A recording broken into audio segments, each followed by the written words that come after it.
মেহেদী, একটু জানাবেন, আমরা প্রতিবেদনেই দেখছিলাম যে এই ধর্মঘটের কারণে কিন্তু সবচেয়ে বেশি ক্ষতিগ্রস্ত হচ্ছে চিকিৎসা নিতে আসা সাধারণ রোগীরা। সেক্ষেত্রে আসলে হাসপাতাল থেকে কর্তৃপক্ষের কোনো ব্যবস্থা রয়েছে কিনা?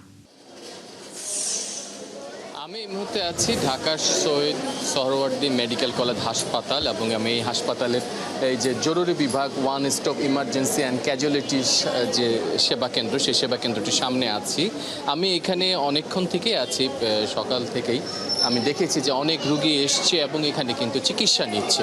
আমি এখানে ডাক্তারদের সাথে কথা বলেছি, ডাক্তাররা আমাকে যেটি জানিয়েছে এবং পাশাপাশি যে ইন্টার্নি চিকিৎসক যারা আছেন তারা আমাকে জানিয়েছে যে তারা আসলে যে দাবি দাওয়া নিয়ে তাদের যে ধর্মঘট চলছে সেখানে এই জরুরি বিভাগ, প্রতিটি হাসপাতালের জরুরি বিভাগ এবং হাসপাতাল ওয়ার্ডের বেশ কিছু সেন্সিটিভ বা স্পর্শকাতর যেসব ওয়ার্ড আছে সেখানে কিন্তু এই ইন্টার্নি চিকিৎসকরা দায়িত্ব পালন করছে। আমি এই জরুরি ওয়ার্ডে বিভাগের ভিতরে আমি দেখেছি যে ইন্টার্নি যে চিকিৎসকরা আছে দায়িত্বরত অবস্থায় তারা কিন্তু সেবা পাচ্ছে। আমি এখানে রোগীদের সাথেও কথা বলেছি, তারাও বলছে যে এখানে তারা যে ডাক্তাররা এখানে ভিতরে অবস্থান করছে তারা তাদেরকে পরামর্শ দিয়েছে, প্রেসক্রিপশন দিয়েছে, ওষুধ এবং প্রয়োজনে অক্সিজেন অথবা ইনজেকশনের নির্দেশনা এই জরুরি বিভাগে যে দায়িত্বরত যে চিকিৎসকদের যে দায়িত্ব থাকে সে দায়িত্বগুলো কিন্তু চিকিৎসকরা পালন করছে। তাদের যে প্রধান যে দাবি দেওয়া নিয়ে তারা আসলে এই ধর্মঘট, সেই ধর্মঘটের যে দাবি দেওয়াগুলো আপনাকে একটু আরেকবার আমি মনে করিয়ে দিতে চাই।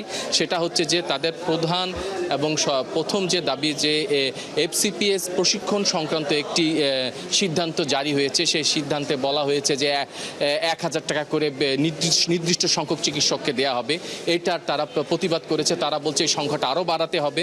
দ্বিতীয় তারা বলছে যে স্বাস্থ্যকর্মী সুরক্ষা আইন প্রণয়ন এবং সেটা দ্রুত ট্রাইব্যুনালে বিচারটা করতে হবে এমনও দাবি জানিয়েছে। পাশাপাশি সরকারি চিকিৎসক যে বেতন কাঠামো সেটা পৃথককরণেরও দাবি জানানো হয়েছে এবং পাশাপাশি তারা এও বলছে যে বিএমডিসি কর্তৃক যে আইনটি আছে যেখানে আইনটা পূর্ণাঙ্গ রূপান্তর করতেও তারা দাবি জানিয়েছে, যেখানে আসলে ভুয়া চিকিৎসক যারা আসলে সেবা দিচ্ছে তারা যেন না দিতে পারে এমন সব আইনের মধ্যে আছে। এই এমন সব দাবি নিয়ে কিন্তু তারা আসলে এই ধর্মঘটটা চলছে। তো আমরা যতদূর জানতে পেরেছি যে এই ইন্টার্নি চিকিৎসকদের কাছ থেকে তারা বলেছে যে তারা কিন্তু চেষ্টা করছে স্বাস্থ্য মন্ত্রণালয় অথবা অধিদপ্তরদের উচ্চ পর্যায়ের প্রতিনিধিদের সাথে আলাপ করে যাতে এই দাবি দেওয়াগুলো দ্রুত সমাধান করা যায় সে বিষয়ে কিন্তু তারা কথা বলছে।